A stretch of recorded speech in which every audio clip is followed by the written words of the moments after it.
Now, we would be talking about comic books and books, but really everything that I wanted to talk about is dealing with ongoing story arcs, and that's not what we cover in the news.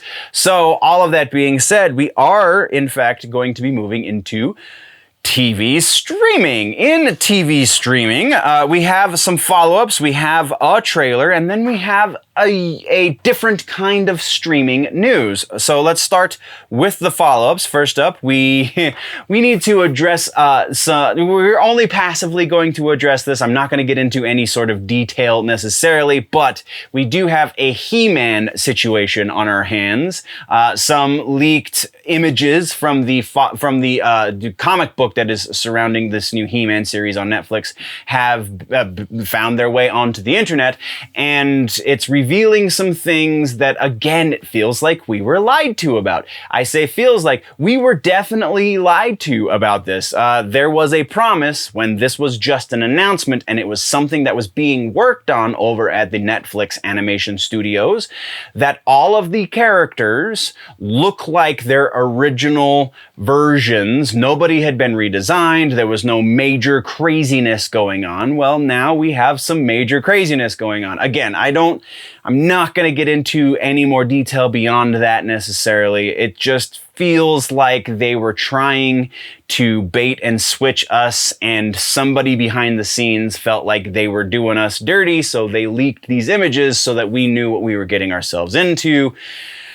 And at first I was super hype about the new Masters of the Universe series because I had all of those toys when I was a kid, and I literally mean all of them, regardless of, the color of the skin of the character that I was playing with. I still played with all of them. Anyway, it's just an interesting situation going on there, and some really impressive mental gymnastics to make it okay in the minds of the producers, who keep telling us this is going to be a fan service series when all of the evidence is pointing in the other direction. So we've addressed the HeMan situation. That is what it is. Next, we're moving over to Lovecraft Country. We have the announcement that it is not getting picked up for a second season. So if you were looking for some new crazy Lovecraftian, the tentacle monsters and things in a new season, you will be sadly disappointed. You must just revel in what was season 1. I have yet to watch season 1, but it is definitely on my to-watch list, because that's some horror that I really like. That's the stuff that really messes with you, is the Lovecraftian stuff. Like, go watch Color Out of Space. Wow. Wow. Like, we're talking Hereditary levels of mind screwingness. It's just bonkers. Anyway, continuing on, we have more follow-ups. This one is for Batwoman, a series that we've kind of lightly been keeping tabs on. Batwoman just announced that Robin Givens has been cast as a series regular for season 3. Jada Jet is the name of the character. It sounds like that's somebody who's made up, but again, as I've said before, I'm not a huge Batwoman reader. I do really like the character. I really, really love her backstory and how she relates to Bruce and so on and so forth. But just for whatever reason, never really got into it. So I'm interested to see what they do here. Robin Givens, like I've said before, it kind of feels like they're trying to pull out as many stops as possible. Robin Givens is kind of a big name in the world of television these days, and has been for a little while, since like the early 90s. She was movies then, if I'm not mistaken. I could be wrong, but yeah, just it sounds like they're really trying to do everything they can to keep us interested here. So it's starting to pique my interest. Maybe I'll play catch up and watch the rest of season 2. I don't know if this is going to be big enough for me. I mean, if you were to make an announcement tomorrow that Batman and the Joker would be in this series, like passing terms, then yeah, I would probably play catch up. Right now, as it stands, though, we may or may not get a brief glimpse of Batman. I don't know. It's just not quite there for me yet.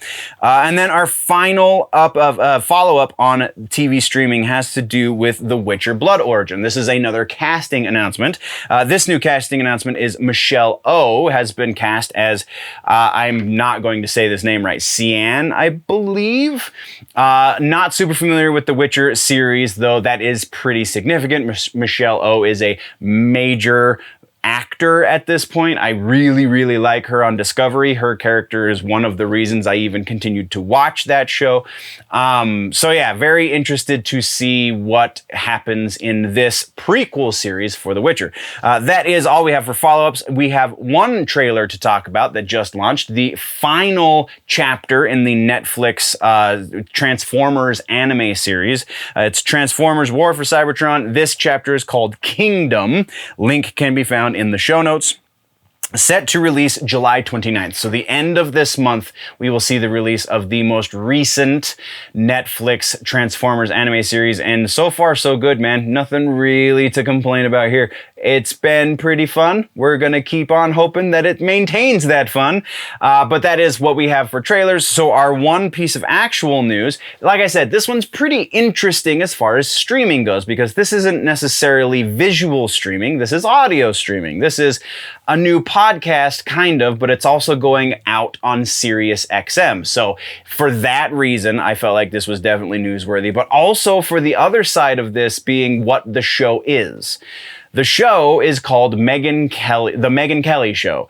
Not really generally nerdy fare, if you will, because Megyn Kelly is a political talking head, but it's significant. I guess I can't say it's necessarily relevant, but it's definitely significant that Megyn Kelly is getting her own show, and it's on a pretty huge platform, albeit an audio platform. And also, it sounds like after the episodes have aired live on her Sirius XM, whatever channel it's going to be coming across, they didn't say if they're creating a new channel for her or if she's going to be broadcast on an existing channel. That was not made 100% clear, but it's relatively irrelevant to the conversation that we're having here, in that she's a conservative talking head who has been shunned by television at this point. She left Fox News, went to NBC, and got fired from, got bought out of her contract at NBC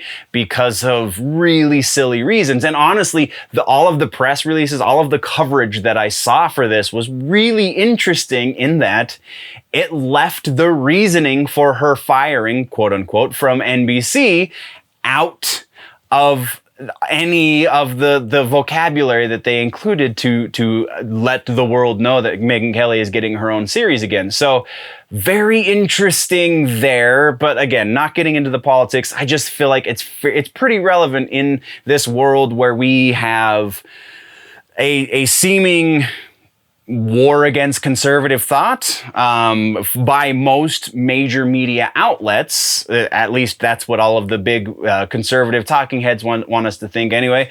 And there's a fair amount of evidence, again, bird walking.